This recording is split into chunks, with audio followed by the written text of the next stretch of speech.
Bonjour et bienvenue à tous pour ce top et flop du match entre la France et l'Argentine, et on démarre avec les tops. Il a mis tout le monde d'accord, souvent critiqué pour le manque de simplicité dans son jeu, Kylian Mbappé a remis les pendules à l'heure.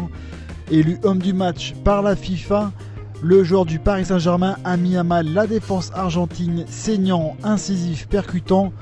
Le joueur français a été inarrêtable, un travail qui a payé puisqu'il a inscrit un énorme doublé, tout ça à seulement 19 ans, la grande classe Mbappé.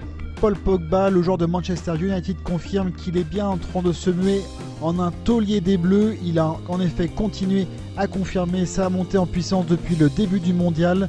C'est le joueur qui a récupéré le plus de ballons en première période et ses ouvertures vers Mbappé et Griezmann ont souvent fait mouche.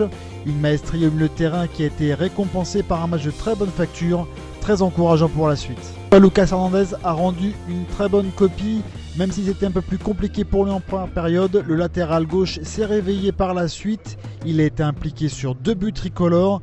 Plus incisif, il a ensuite tenu son rang défensivement une fois que le score était acquis par la France. Encore un match très solide pour lui. Enfin, on termine avec Blaise Matuidi. Beaucoup n'étaient pas forcément emballés par sa titularisation sur le flanc gauche du milieu de terrain français, comme face au Pérou. Mais le Turinois a encore une fois répondu à ses détracteurs de la plus belle des manières. Il a été un allié de taille à N'Golo Kanté dans le marquage de Messi. Omniprésent, il a travaillé sans relâche. Seul problème, son carton jaune va le priver du futur quart de finale. Enfin, contrairement à d'habitude, il n'y a pas de flop cette fois-ci suite à la belle victoire de l'équipe de France. Un message d'espoir pour la suite du mondial. Néanmoins, venez réagir sur Foot Mercato pour nous faire savoir vos tops et vos flops.